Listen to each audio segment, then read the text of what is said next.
মিজানুর রহমান আজহারি নাকি অনেক জাল হাদিস বলেন, তাহলে তার এত জনপ্রিয়তার পিছনে কারণ কি? আচ্ছা, উনি বক্তব্য দেন, অনেক হাদিস বা অনেক কাহিনী বলেন, যেগুলি অনেক বক্তব্য আছে যেগুলি তার সনদই নাই, অনেক জাল হাদিসও বলেন। জনপ্রিয়তার কারণ এনারা মানুষের সামনে চমকপ্রদ বাক্য খরিদ করতে পারেন, ইংরেজিতে কথা বলেন সুন্দরভাবে, মাঝে মাঝে গজল গান, সুন্দর সমিষ্ট ভাষায় মানুষকে বয়ান করেন, এতে মানুষ বেশি আকৃষ্ট হয়। কথা বুঝেননি?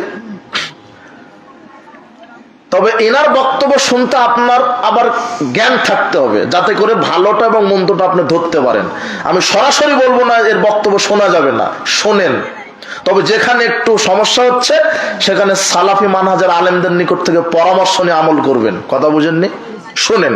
জনপ্রিয়তা এর কারণ, জনপ্রিয়তার পিছনে ওই কারণ, ইংরেজিতে বক্তব্য দিতে পারে, সমিষ্ট ভাষী সুর দিয়ে বক্তব্য দিতে পারে, আর এগুলি পছন্দ করে মানুষ। আসলে এখন ইসলাম হয়ে গেছে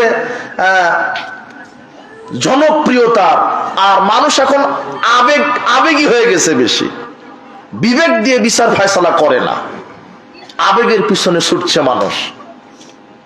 আল্লাহ সুবহানাহু ওয়া তাআলা আমাদের সঠিক বোঝার তৌফিক দান করুন।